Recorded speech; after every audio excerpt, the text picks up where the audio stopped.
चलो गाइस, हम आपको आज लेके चलते हैं बसली जंगल के इस पुरानी भूतिया हवेली में। रूहानी ताकतें हमारे आसपास हमेशा मंडराती रहती हैं।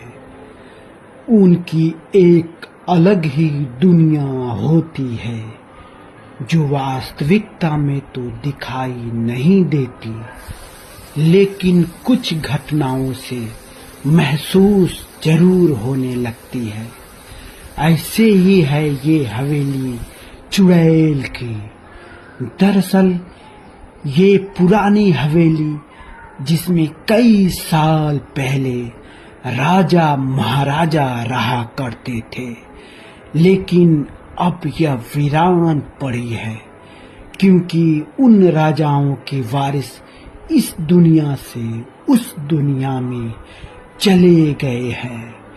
ये कहानी है आज से करीब 200 साल पहले की, जब इस राज के 2 राजकुमार हुआ करते थे।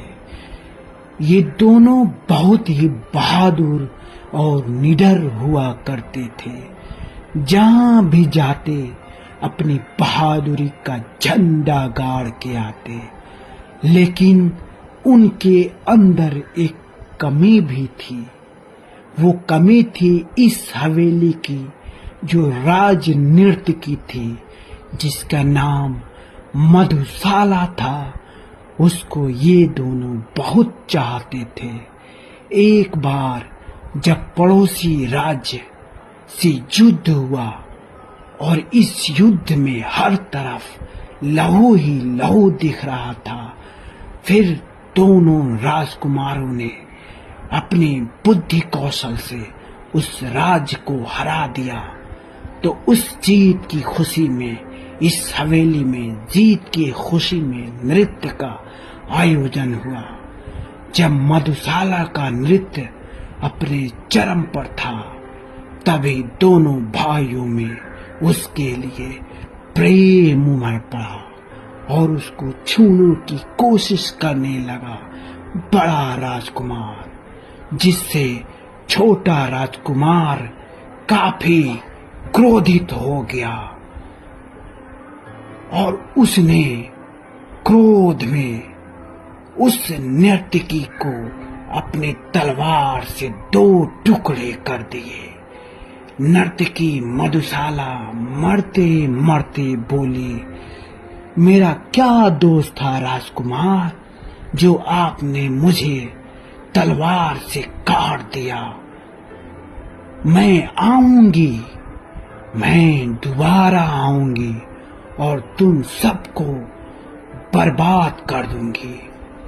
उसके बाद तो फिर मौत ही मौत का वो तांडव चला, जिससे उस नर्तकी की आत्मा ने पहले उन दोनों राजकुमारों को मौत की आहुति दी।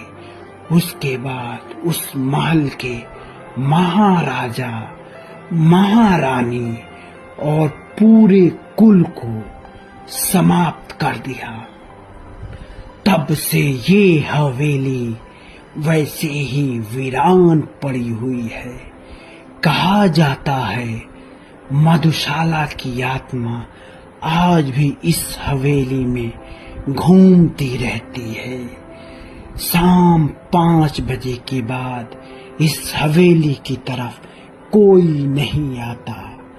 कहते हैं शाम 5 बजे के बाद इस हवेली के अंदर से घुंघरूओं की आवाज आती है, छन छन छन।